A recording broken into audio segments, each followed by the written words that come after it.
Good morning, good afternoon, good evening, wherever you may be. This is Firoze Manji from Daraja Press. Welcome to the Daraja Press podcast. Last week, I attended a meeting in Montreal about fighting against the fascization of the world. And there were some interesting perspectives. And one of the keynote speakers, amongst many others, was Bill Fletcher, who I'm sure many of you know. Bill Fletcher has been an activist since his youngest days, and upon graduating from college, he went to work as a welder in a shipyard. And over the years, he's been active in workplace and community struggles, as well as electoral campaigns. He's worked for several labor unions and has served as a senior staff person in the national AFL-CIO. Amongst his many achievements, he was the former president of TransAfrica Forum, currently a senior scholar with the Institute of Policy Studies, and in the leadership of several other projects. Bill is prolific writer. He's an author of a number of books, including The Indispensable Ally, Black Workers and Formation of the Congress of Industrial Organizations, and Solidarity Divided. And of course, he's a co-editor with me of Amilcar Cabral, The Legacy of Amilcar Cabral, which was published by Daraja Press. So I'm really pleased to have Bill join us today and to discuss the situation in the USA, and in particular the rising of the far right in Europe, both at community level, organized level, and state level. So a warm welcome, Bill. So great to see you again, and it was a pleasure listening to you and meeting up with you last week. Firoze, it's great to be on this program today. Great to connect with you. But I thought we were going to talk about the Knicks and how well they did the other night, right?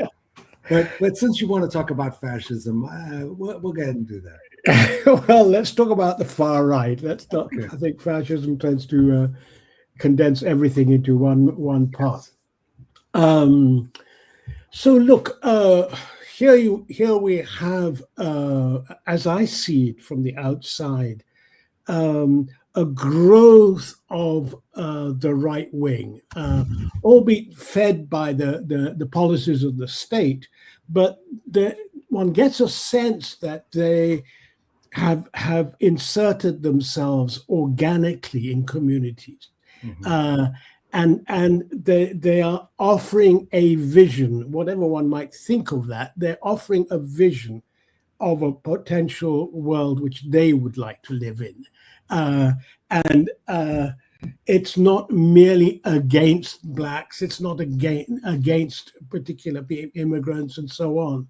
It's not just that, it's been much more. And you've been very critical of the sort of ideas around, well, it's the 1%, and that's the only enemy that we have to deal with, and they're responsible for everything. So can you help elaborate on this and give us a picture of what is going on in the US in terms of the growth of the right? So let's start first at the global level, then go to the US, because there's certain things in common. The growth of the right is a global phenomenon.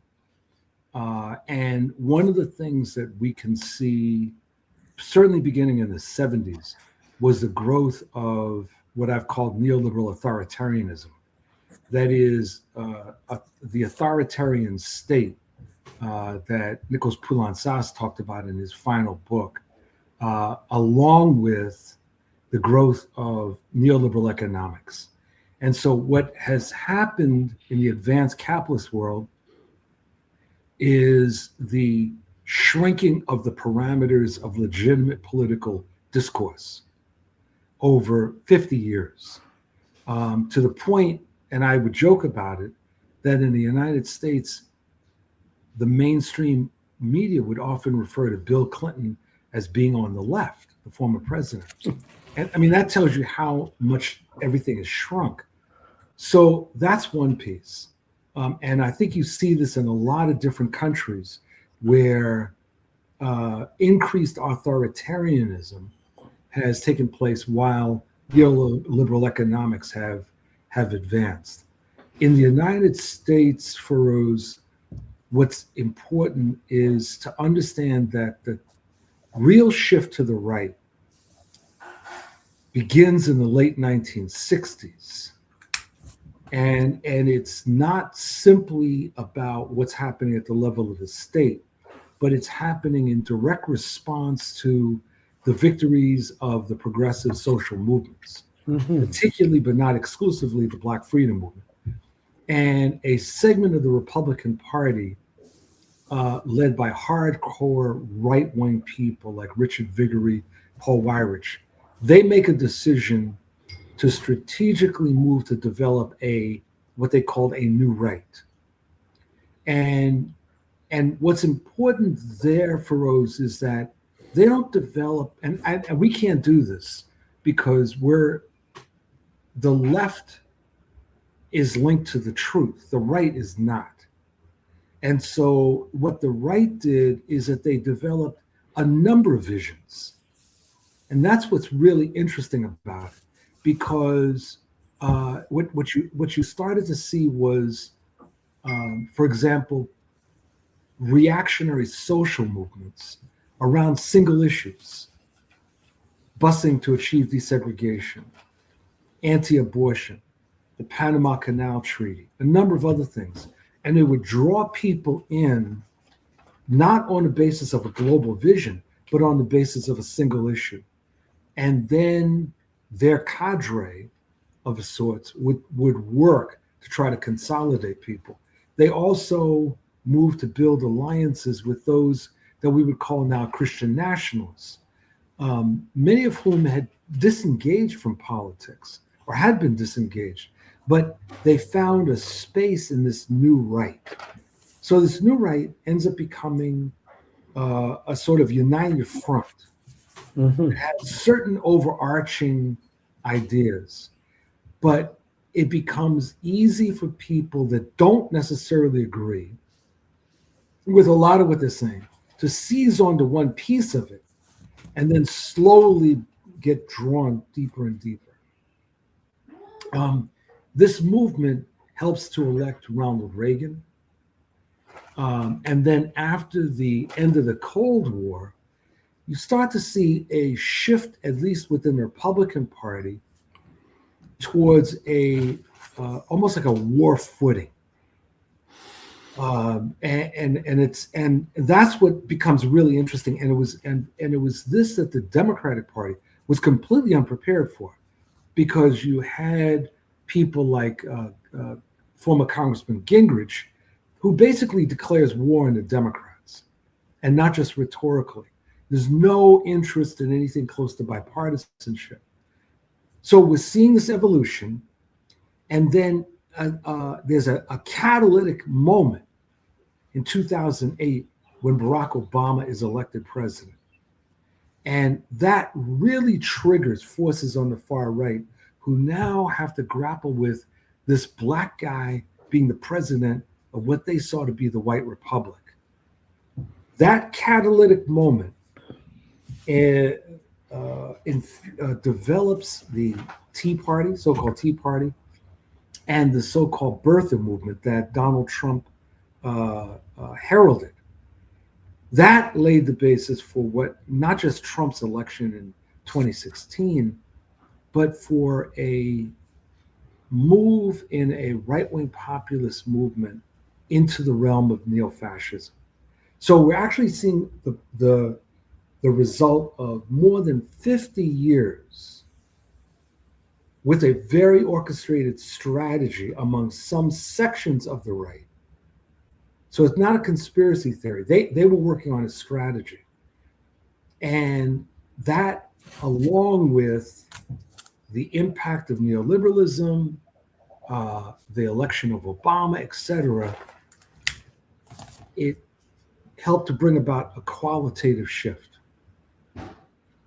So, but that shift also occurred amongst the Democrats. I mean, they were pulled to the right as well. Yes, they were. And that was a battle that took place in the 1980s. Actually, beginning in the late 1970s, when you started to see this terminology, New Democrats. The late Paul Tsongas, who was a senator in Massachusetts, ran a campaign against a Black Republican senator, Brooke, and his basic message was that I'm a New Democrat. And the question was, what does that New Democrat notion mean?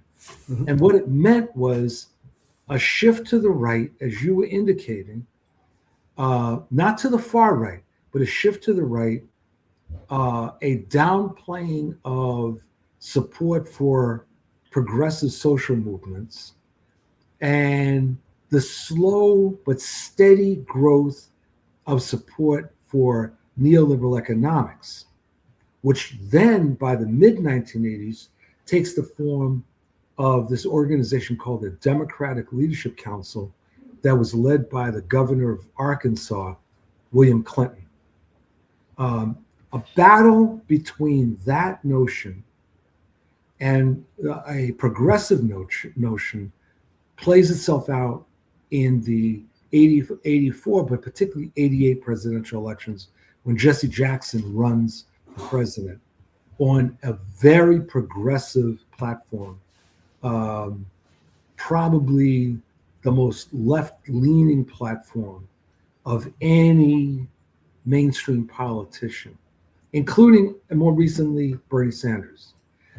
So you're right that the Democrats trail behind the Republicans in the shift towards adoption of neoliberalism.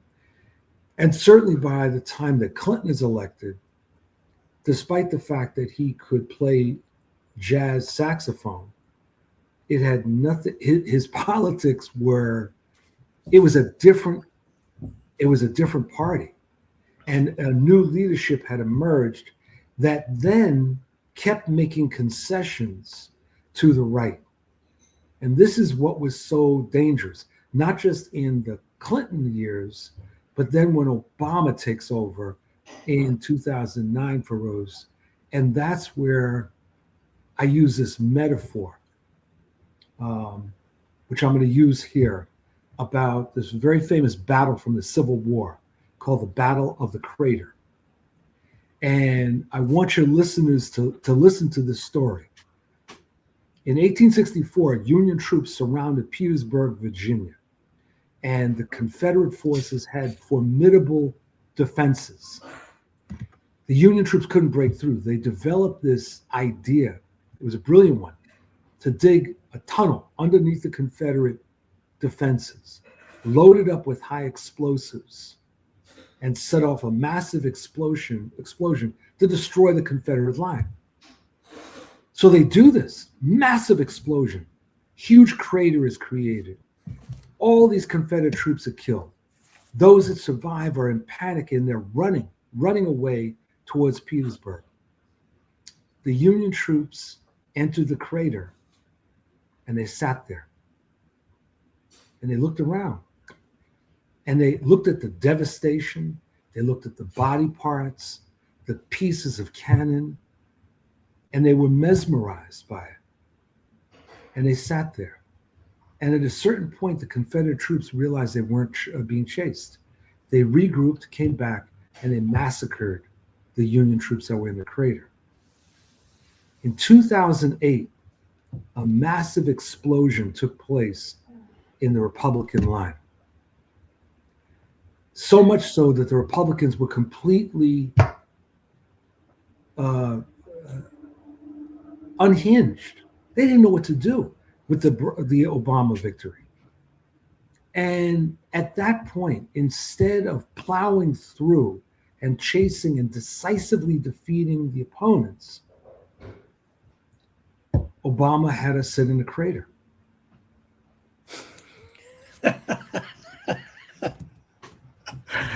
What else can I say? Yeah, but I mean, okay, I mean, Du Bois talked about,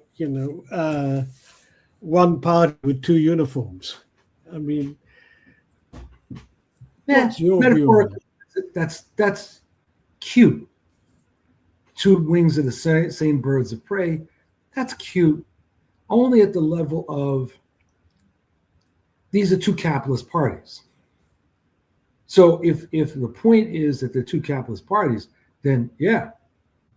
But when you look deeper than that, which you have to at the level of strategy and tactics, they don't operate the same way. And the objectives, as we can see with the Republican Party becoming a hard right-wing authoritarian party, that's not the same thing as a Democratic Party. So there's a different kind of struggle that we have to undertake within the Democratic Party. And this is where things get complicated. And it relates to that exchange, one of the exchanges in the forum last week in Montreal, where one of the speakers was saying, to me, in effect, there's no difference between the parties.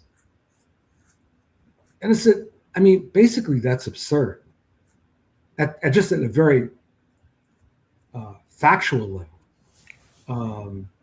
What is the case is that the Democratic Party establishment is fully committed to capitalism. They're very clear about that. And they also seek a return to the pre-Trump years. So their notion of defeating Trump is a return to a certain kind of stability in the system. And that's not where we can go. Progressives and leftists, we have to be looking for a post-neoliberal, post-Trump, third Reconstruction. That's a direction that we have to be moving. So that means that we're going to be in struggles with the Democratic Party establishment. Now, the Democratic Party establishment has a choice. And one is they can either join fully in the fight against the neo-fascists, or they can align themselves either by their silence or more openly with the neo-fascists. And that's the question that they will have to face. And as you know, as a student of history, there's many examples around the world, including France in 1940, where the ruling class would, France in that case, would rather submit to Hitler than to submit to the working class. That's part of the challenge that we face. As I said last week, the Democratic Party establishment hates the fascists, but they fear us. And the question is, what are they going to do?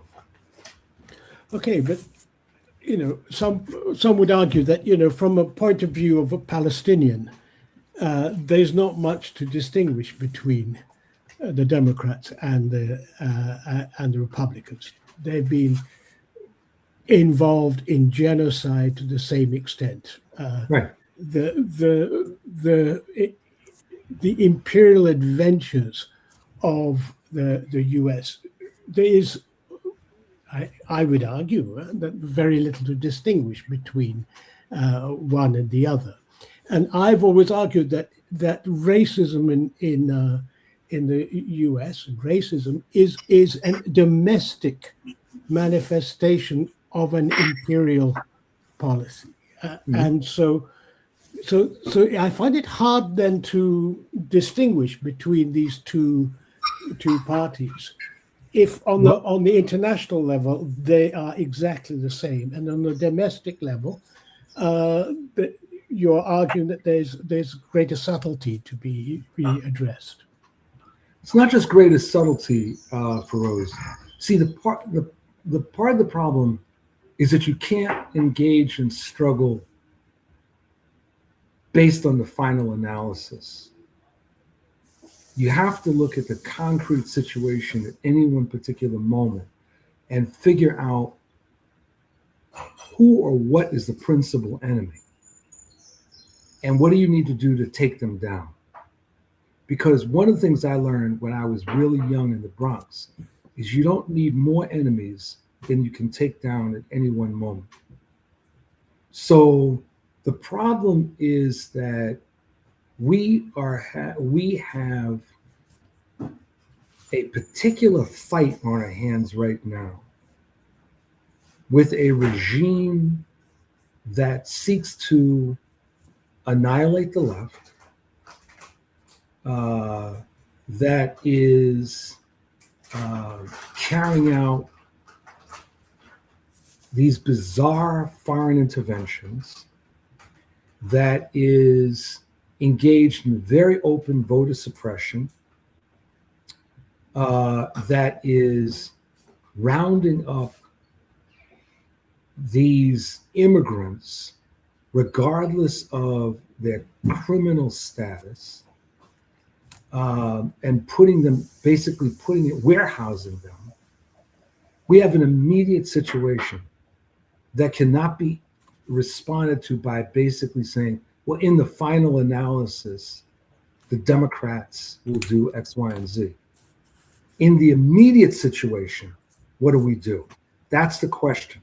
And then how do you construct a strategy around that? The Voting Rights Act would not have been destroyed had there been a different balance on the Supreme Court. Everyone knows that. That's not like just me talking, right? There would not have been the destruction of environmental laws the way they have been undertaken under a different administration. I'm not saying in any way, and I know that there's some ultra leftists listening to this that say, here goes that reformist BS again. I'm saying that a distinction between the actual practice of the parties in the real world always must be looked at. And what we have to do is figure out, in a way, what we can do with allies and potential allies who are within the Democratic Party. People like AOC, Congresswoman AOC, and many others. And that's why just simply talking about the Democrats does nothing. What it does is it promotes cynicism and powerlessness. If you want to talk about the Democratic Party establishment, I'm there with you. But to talk about the Democrats as a whole, that doesn't help. What helps is for us to think about what do we need to do strategically. Well, so let's pursue that particular line. I mean, you're saying we don't need more enemies. We need to be strategic about how we take people on. So how do we do that? What's your strategy in the how do we decide on which of the enemies? There are those who say it's the 1%. We take them down, all is solved. There are those who the other side saying there's no difference between these, so bugger them all. Right. So what is the strategy? What's your argument? How do we build alliances? How do we build, and how do we decide who do we ally with? So you have to identify the nature of the major threat. And I would argue that the rise of MAGA as a neo-fascist social movement changed everything. That the objectives of MAGA are not conservative in the sense of holding back change. The objectives of MAGA are a full-blown reversal. And their vision is very mythical. They look to, a past that maybe was like 1952, if not earlier. I mean, for some of them, it was the period of William McKinley. 1898. They are looking for a radical destruction of constitutional democracy. They're not just looking for conservative decisions. They have a completely different vision of the role, for example, of the executive branch. So we're not just looking at Tweedledee, Tweedledum. We're looking at something far more dangerous. And when you look at the moves towards various forms of repression that are being carried out under this administration and are being supported by that social movement, or you look at the January 6th coup attempt in 2021, you see this is not even the politics of George W. Bush. This is something very different. So my argument is that we need to unite a broad front against the right. Now, one of the things, one of the metaphors I used last week was that of the skins of an onion. And that the outer skin of the onion is a broad anti-fascist consensus, very broad, includes most of the people of the United States, and who are deeply opposed to fascism or right-wing authoritarianism. They may not agree on anything else, but they agree on that. The second skin of the onion would be the left progressive forces. That broad grouping of folks that includes people like Bernie Sanders and AOC and others that are looking for profound structural change, progressive change, looking for what I would argue to be a third Reconstruction, in reshaping both domestic and foreign policies. And then the third skin would be the socialists. And the socialists have the obligation to be operating, contrary to the ultra left, operating not just among themselves, but operating with all three skins, layers. That we have an obligation to be fighting to influence the direction of the anti-fascist consensus. We have an obligation to be fighting to push the left progressive forces further to the left, but deeper towards a third Reconstruction. We need to be fighting for political power right now. And contrary to that speaker last week, with whom I had serious disagreements, I don't think you tell people, well, the only answer is socialism. I mean, that's like saying, we don't have to worry about this because when we die, we're all going to heaven, right? It's like, no, that doesn't work. Let's talk about what do masses of people right now who are rejecting neo-fascism, and many who are looking for answers for something that is not a return to the past. What do we say? And those are the people, that's why we have to work to strengthen and expand the left progressive bloc and the anti-fascist consensus. So that's the strategic orientation that I have. I think that anyone that says, except on a tactical basis, that you fight the Democrats and Republicans the same way at the same time is completely missing the mark. Now, that doesn't mean that there aren't circumstances, particularly in the United States and Democratic-dominated states, where the principal enemy may be representatives of the Democratic Party establishment who are either making concessions to the far right or are trying to advance new and improved forms of neoliberalism.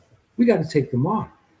Even if they agree with us that Trump needs to go, we still need to fight them. But that's a distinction that I would make. You made a very helpful intervention last week when you talked about how, as a trade unionist, if you're going into a shop floor which is not unionized, how do you do it? I think it would be quite helpful for our audience. Yeah, thank if you. you could explain that in further more details, and because I think I found that really, really helpful in understanding how to apply those classic tactics we use in the union movement more broadly. Well, I appreciate you asking me. So let me first tell you how that popped into my head originally. I was giving a talk earlier this year to trade unionists from different countries. And they were mainly leaders or top staff. And in every case, they were talking about the challenges that they're facing with the far right within their ranks, within the unions, whether it was Australia or Britain, Canada or the US, right? And I said, look, we have to treat the situation in our ranks, but also, I would argue more broadly, the way we would do any kind of organizing, whether it's external organizing or internal organizing, that if you're doing organizing of unorganized workers, one of the first things that you have to do is make an assessment of the workers, who they are, where do they stand? And there are these categories that we often use. Excuse me, 1, 2, 3s, 4s, or 1, 2, 3, 4, 5. But for the purpose of today, I'm just going to keep it at 4. So the basic idea is that a 1 is a worker who is pro-union and active. 2 is someone who is pro-union but not so active. They may be on again, off again, but not as reliable as a 1. A 3 is a middle force, someone that's neither pro-union or anti-union. They're sitting on the fence. They may go one way one day, another way the other way. And the 4 is the anti-unions. And one of the things in organizing that you learn is that no matter how much you may actually, on a personal level, like a 4, you ignore them. You do not spend time with them. Because one of the things that happens when you spend a lot of time with a 4 is that you inadvertently tend to energize them. They start to feel sometimes backed into a corner, that they need to organize against you. They need to prove themselves. That the job of the organizer is to consolidate the 1s and the 2s in order to win over the 3s and isolate the 4s. Now, many people will say, and I've heard this, they become moralistic, Firoze. Say, well, no, we can't isolate anybody. You know, it's like the boss is our enemy, and we got to, and it's like, yeah, that's all well and good. And you can say that when you're praying, right? But at the level of politics, what's important is to understand the base that you're trying to build. In the United States, at a larger level, right, about a third of the population are what I call zombies. They are thoroughly reactionary, unredeemable. They've lost the ability at empathy, the capacity. And in fact, Firoze, this may come as a surprise, within the far right, there's a new quasi-religious, pseudo-religious theory that empathy as a notion is contrary to the Bible, right? So you have like roughly a third, and you can see this in election after election. And you can even, like, looking at Trump's support, it's not going to go, even we'd love to believe it will, it won't go below 30% in terms of his favorability. That's the reality. Now, do we spend time trying to reach the 30%? Hell no. I emphasize, hell no. We leave them alone. Our job has got to be to solidify, win over and solidify that 70% and isolate and make politically ineffective that 30%. And one of the things that happened in the Occupy era was when people talked about the 99% against the 1%. And that was like cute. It was also delusional. It's never been anything like that. There's always been a sizable percentage. And part of that is rooted in the reality that the US is the fruit of a settler colonial state. And I think, unfortunately, many good activists would rather forget that. So let's talk about concrete examples. I mean, it's one thing to say, well, this is how it ought to be. This is the way we strategize. But give me some examples of where that's happening, and what are the challenges when actually in reality you try to implement that. Well, this is what I was hoping that the speaker from Minneapolis last week was going to talk more about. Because I think what they did there was, as the commercial would say, was simply marvelous, right? There was a core of left progressive folks, partly in the trade union movement, partly in the immigrant rights movement, that was able to build a broad front. And what they appreciated at the level of movement building or strategizing is that you begin by building a core, and then, like a series of concentric circles, you build out. And you start to reach people at different levels depending on their interest in a particular issue and their motivation. And what they were able to do in Minneapolis, and there were weaknesses, clearly, but what they were able to do was to touch broad segments of the population and, in effect, say, no matter what you may think about immigration, ICE represents the SS. And what they are doing is simply impermissible. And they were able to shift opinion.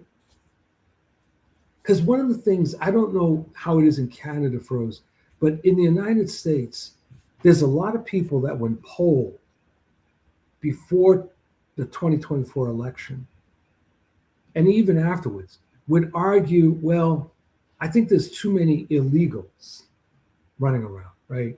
And something's got to be done.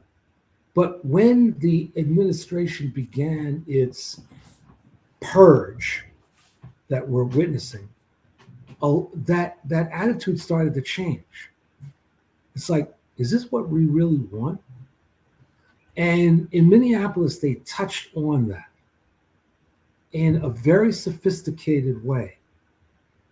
And I think that that's one of the best examples. In Los Angeles, when Trump deployed National Guard troops to support ICE, one of the brilliant tactical steps that were taken by the anti-MAGA forces was to distinguish between ICE and the National Guard. And that was very, very important, that the National Guard troops, by and large, did not want to be there. They did not like this deployment. They were really pissed off. They weren't the principal enemy, but ICE, as I said before, is our SS. And people understood that. And they built a mass rejection of ICE. So we've seen it can be done. It absolutely can be done. But what hinders us, Firoze, is that the anti-MAGA forces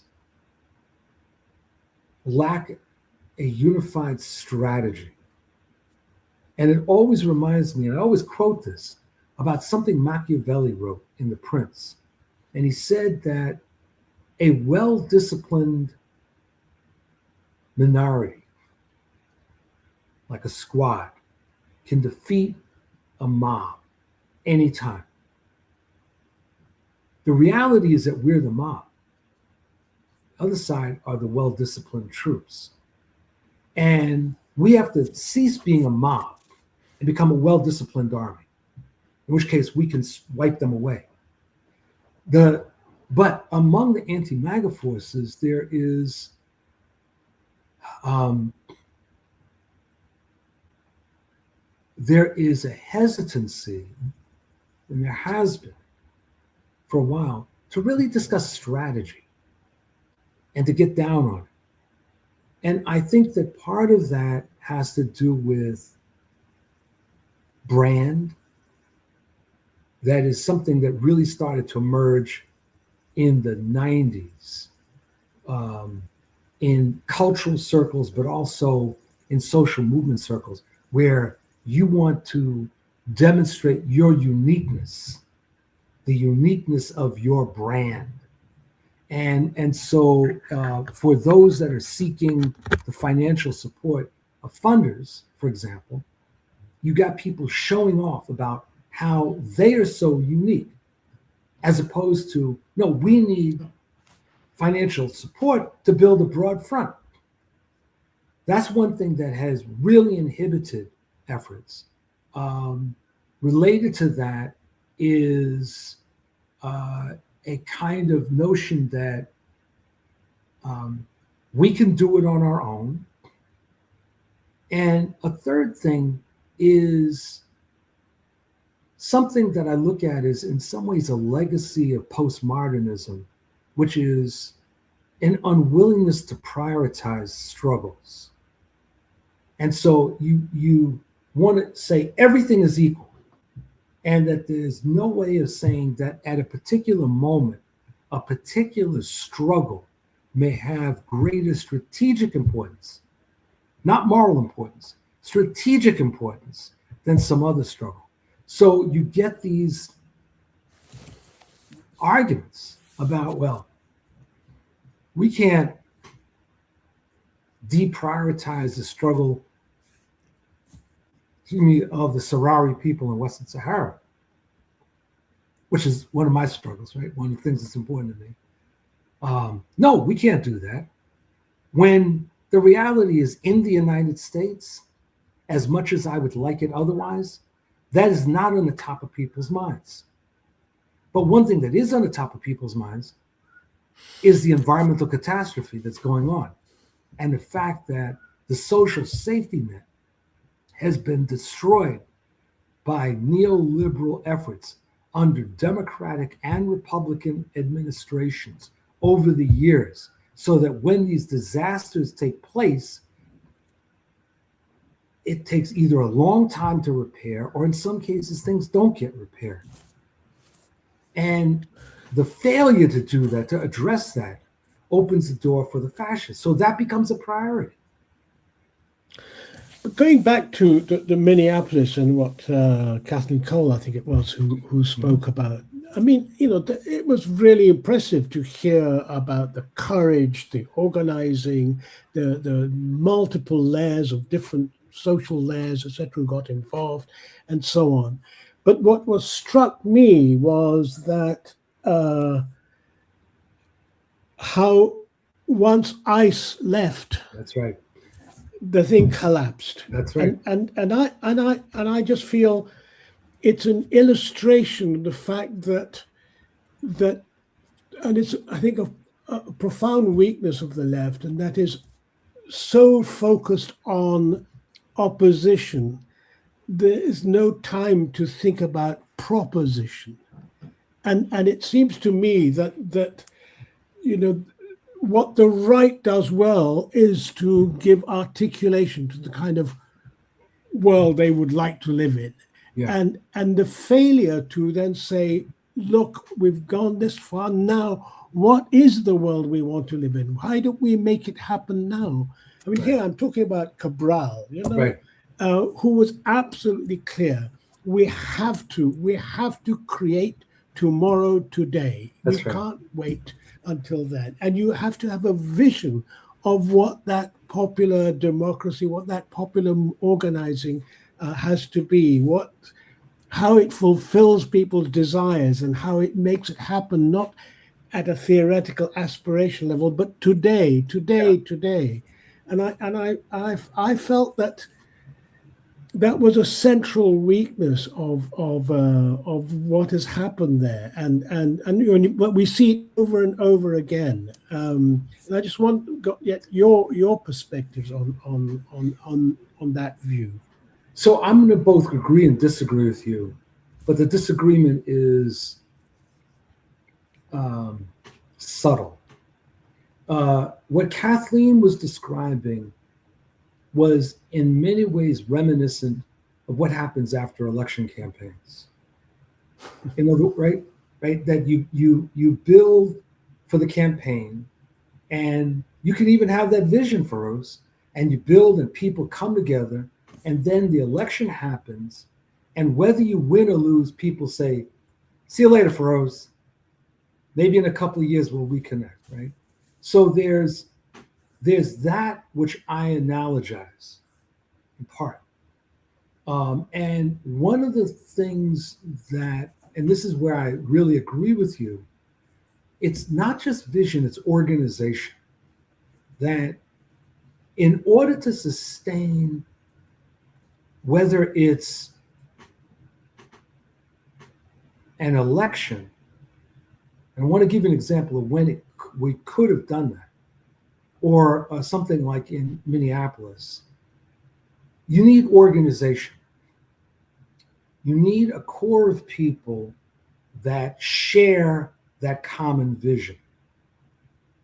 And that's not simply an ad hoc committee. There's got to be a core of people. As the slogan goes, the stronger the core, the broader the front. And if you don't have that core, then things are going to unravel. They just simply will. The example in 1987, 88, when the Rainbow Coalition, National Rainbow Coalition, had its first and only convention, really, there was a vision of what we were fighting for. A very progressive, I'd say, third Reconstructionist vision. And it was also an idea that coming out of the 88 elections, the objective was to build what you could call mass democratic organization. Not a separate political party, but an organization that could operate in and outside of the Democratic Party. There was that vision. That could have happened had Jackson and his allies not carried out a coup against themselves and changed the direction of the organization. But in most elections I have seen, you don't even get that far.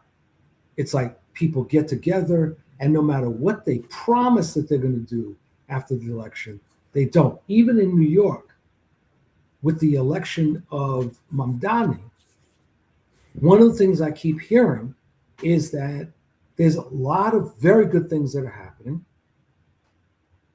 but there seems to be an organizational weakness. And I don't mean at the level of the administration, I mean at the level of the base. There seems to be an organizational weakness. And think back in South Africa, Firoze, when Mandela was elected, what happened in the progressive movements? I talked to a lot of people, particularly in the trade union movement, and many of the best and the brightest went into the administration for very good reason. I mean, there weren't a lot of good people to do things, but that created an immense problem at the base in terms of new and experienced or experienced leadership, where those mass organizations and unions were going to go, because many folks got drawn into other things. So part of what we got to be doing, when I'm thinking about Minneapolis and I'm thinking about where we're going from here, it really is about, we've got to build that core, man. Because if we don't build the core, then what happened, what Kathleen described as happening in Minneapolis will happen nationally. We may even be successful, not just in the midterm elections, but be successful in driving Trump out and his entire administration. Any number of things are possible. But if there's not a left progressive grouping that has that third Reconstructionist vision and is not organized at the base, we're going to get trounced. Yeah. So finally, I mean, we've had the New York events, Maine more recently. There seem to be other results coming up that suggest that there's a shift happening amongst the rise of slightly more progressive Democrats. How Yes. significant do you think this is? Oh, I think it's very significant. And so, first of all, it's really interesting that in all of the special elections but one since 2024, Democrats have won, which a lot of people are ignoring. If people on the left are ignoring that, and while they basically, blow their noses at the Democrats. But the other thing that's happening is exactly what you said: the rise of a more progressive wing. But I don't want to throw a wet blanket on that by what I'm going to say. I'm excited about it, but again, Firoze, in the absence of organization, it will go nowhere. What will happen, see, even among the best of these progressives, what can happen is that they start to believe their own publicity. And they start thinking about themselves as iconic figures. And they think less and less about organization building. Even Senator Bernie Sanders, who I have great respect for, right, is not someone who builds organizations. He'll give a blessing to the building of something like he did with our revolution, but you actually need leaders that are going to do more than that. My example is the late Mel King in Boston, who ran for mayor twice, and in 1983 ran a transformative election, even though he lost. And the thing about Mel that I thought was so remarkable is that he was a leftist who operated in all kinds of circles, but he was always promoting the building of organization. Always. And going around helping to get things started, then he would move on. Sometimes that would drive me crazy because we loved him so much. We went, no, you got to stay here with us, right? And Mel understood that his role was not to stay there, but to help to promote the building of organization among the masses. Firoze, that's what we need among our political leaders. I had a discussion years ago with a friend of mine who ran for office in California, was elected state assembly, and is very proud of him. And I said to him, okay, bro, now what are our next steps towards building organization? He interpreted my question as meaning, what were the next steps towards building his campaign organization in his district for the next election? I said, no, that's not what I'm talking about, man. I'm talking about what are the next, now that you're elected, what are the next steps towards building a progressive electoral organization, right? And what are you going to do? And he started speaking Mandarin. I mean, it's a much more sophisticated language, by the way. It is, except I don't understand it at all, right? And so it's like, it was really interesting. He did not have a response for us. But it's this what Lenin talked about, parliamentary cretinism, belief that it is in the system that you can make those changes without building an external That's right. non-parliamentary, non-state movement. Correct.